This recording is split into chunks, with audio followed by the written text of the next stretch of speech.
The sun beamed down on Victoria Island as Emily Thompson stood before the towering glass headquarters of Thompson Co-Holdings. The scent of plantain from a nearby roadside vendor mixed with the salty breeze from the Atlantic, a sharp contrast to the cold sterility of London, where she had just completed her master's in organizational leadership. Emily adjusted the hem of her plain khaki dress and held her mop handle tighter. Today wasn't about boardrooms or presentations, it was about scrubbing floors and cleaning toilets. Her father, Richard Thompson, had insisted on it. He didn't want her to inherit the company from an ivory tower. He wanted her to know its people really know them. Inside the building, the morning buzz was already in full swing. Typing keyboards, ringing phones, and shuffling papers filled the open-plan office. Mrs. Ajayi, a matronly woman with a colorful head wrap and kind eyes, met Emily in the lobby. "You must be Miss Emily," she said, giving her a once-over. "Mr. Thompson said you'd be starting today." Emily smiled nervously. "Yes, Ma. Thank you." The older woman led her down a long corridor. The walls were lined with photos of corporate milestones, none of which Emily had ever been part of. "This is Emily, our new cleaning staff," Mrs. Ajayi announced in the break room. Heads turned, some briefly, others not at all. "She'll be responsible for the 3rd and 4th floors." A few nodded. One man, though, leaned back in his seat with a smirk. "Another cleaner, eh? Hope you know how to use bleach," he sneered. Emily recognized the arrogance in his voice before she saw his name tag, Damien Bello. She forced a small smile and quietly picked up her supplies.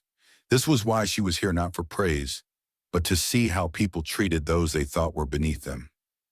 The next morning, Emily stood in front of her small mirror in the Bourdillon guest house her father had rented for her. The cleaner's uniform was a far cry from the designer pieces she used to wear in London. Still, she slipped it on without complaint. Her late mother used to say, "No work is too small when it builds your character." She tied her natural curls into a bun and stared at her reflection. Her heart beat faster. She wasn't here as the CEO's daughter. She was just Emily, the cleaner. The air was thick with humidity when she arrived. As she pushed her mop bucket into the hallway, a paper cup flew past her and hit her foot. "Oops," Damien said loudly from his cubicle. "Guess the trash missed the bin again." He grinned at the chuckles from nearby employees. Emily said nothing, bent down and picked it up. She could feel their eyes on her, not with admiration, but with amusement. She moved silently to the janitor's closet, reminding herself this was temporary. Her strength was in her silence. Later, as she wiped the windows of the executive wing, she noticed another employee watching her. He was young, maybe in his early 30s, with neat locks and glasses. His name tag read, Samuel O.K. Unlike the others, he didn't look away when she met his gaze. Instead, he gave her a small nod acknowledgement, not pity. It was the first act of silent respect she had received all day. Emily gave a soft nod back before moving on. She was learning who people really were and who they weren't pretending to be. Emily was wiping down the break room counter when Damien swaggered in, holding a plastic bag stuffed with shirts. "Laundry," he said, tossing it on the freshly cleaned surface. "Take care of that, cleaner girl. I want those whites gleaming." Emily frowned. "I was assigned to clean, not run errands." Damien tilted his head and laughed. "You do what I say or you're out. This isn't London, sweetheart. Lagos offices don't work on pretty manners." A few snickers followed, but then a new voice interrupted. "Guy, that's not fair," Samuel said from the doorway, folding his arms. "She's a cleaner, not your domestic worker." The room went quiet. Damien turned to him, surprised. "Mind your business, okay?" Samuel didn't budge. "You're out of line." Emily's heart raced, but she remained calm. "This isn't part of my duties, sir," she said, loud enough for others to hear. Damien's jaw clenched. Without a word, he grabbed a nearby cup of Zobo and dumped it on her shoes. Gasps rippled through the room. Emily stood frozen, soaked and humiliated. "Next time, don't talk back," Damien said smugly. But as she knelt to clean up the spill, her hand trembling, she saw Samuel step forward. "Enough," he said firmly. "This won't end well for you." Damien scoffed, but Emily saw something flicker in his eye, uncertainty. The first crack in his smug armor. Emily dried her shoes silently, but her mind was no longer on the mess. A line had been crossed. Emily moved more cautiously through the office after the break room incident. Whispers followed her now, some mocking, some curious, and a few sympathetic. Word had spread fast, as it often does in Lagos offices. Still, she kept her head high and her movements steady. If Damien thought he could humiliate her into quitting, he had another thing coming. Her mother didn't raise her to run from injustice, especially not in a country where power often crushed the powerless in silence. That afternoon, as the rain poured heavily outside, Emily was cleaning the small conference room when the door clicked shut behind her. She turned to see Damien leaning against the wall, arms crossed. "You've got guts, I'll give you that," he said, his tone unnervingly casual. Emily didn't respond. "You're new. You don't know how things work here," he continued. "I can make life easy for you, or really difficult." He stepped closer. "Be smart, Emily. Let's make this mutually beneficial." Her spine stiffened. "I'm not interested," she said coldly. Damien's grin faltered just for a second. "You should be careful how you talk to me," he hissed. "This place doesn't care about cleaners. No one's going to believe you." Emily held his gaze. "They might not, but I will not be bullied." He chuckled and opened the door, but not before leaning in with a final whisper. "Then you've made your choice." As he left, Emily stood rooted in place, her hands shaking but not from fear, from fury. She had seen enough. She wasn't just going to survive this. She was going to make it count. The next few days were heavy. Damien seemed to back off physically, but his arrogance was louder than ever.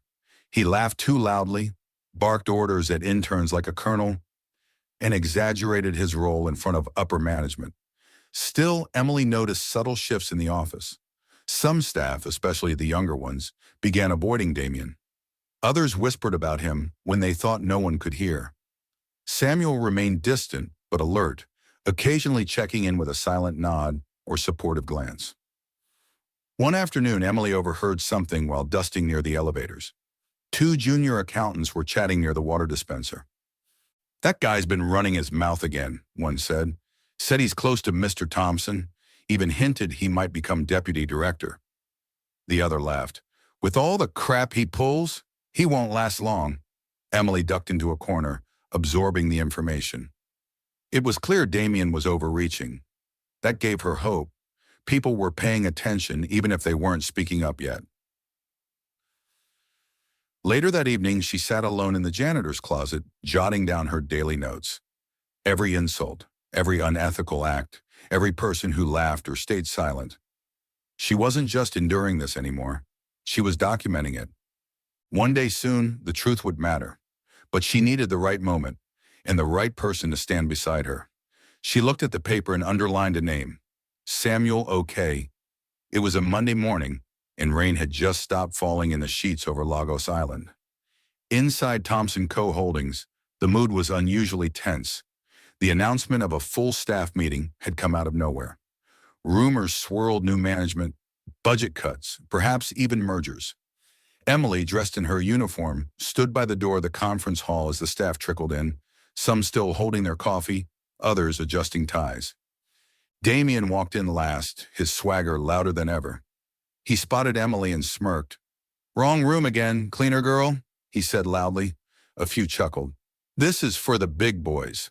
Before Emily could respond, the double doors opened and Mr. Richard Thompson walked in. The entire room went quiet. Emily's father wasn't just a CEO, he was a legend in the Lagos corporate world, charismatic, strategic, and sharp. Today, his face was unreadable. "I've called this meeting," Mr. Thompson began, "because it's time for a transition. I'm stepping down in the coming months and handing over leadership to someone I believe will carry this company into a better future." Excitement rippled through the crowd. Damien's chest puffed up. Emily's heart beat faster.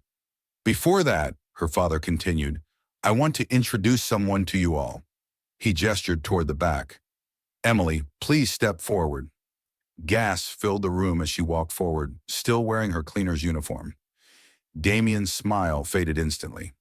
"This is Emily Thompson, my daughter, and your next CEO." The silence in the room was as loud as a car horn on a Lagos expressway.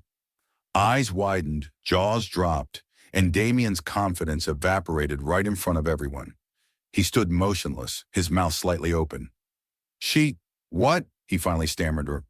Mr. Thompson didn't blink. Emily Thompson, my daughter.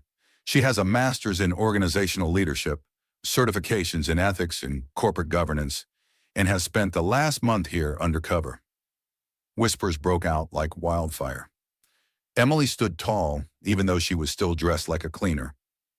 I wanted to understand how this company really runs, not from spreadsheets or meetings, but from the people. I've worked side by side with the staff most executives overlook, and I've seen it all good, bad, and ugly. She scanned the room, her gaze briefly landing on Damien, who was now visibly sweating. Some of you showed kindness, others showed cruelty, but every action was noted. Mr. Thompson took over. Emily has provided me with detailed reports. She observed how power was used and abused. Some of you should be proud, others ashamed. This company will be built on integrity moving forward. He turned to Damien. And as for you, Mr. Bello, the room tensed. Damien straightened up as if trying to reclaim his old confidence. Sir, it was all a misunderstanding. You can't take her seriously. She's enough, Mr. Thompson snapped. You'll have your say, but not as an employee. You're fired, effective immediately. A hush fell. The office bully had finally been dethroned. What did you think of the roots of power? Did Emily's journey resonate with you? What would you have done in her shoes? We'd love to hear your thoughts. Drop a comment below, and let's talk about integrity, leadership, and standing up against workplace injustice. If you enjoy this story and want more powerful African-inspired tales like this, don't forget to subscribe, like, and share with someone who needs a reminder that strength doesn't come from status, but from character. Your support keeps the stories going.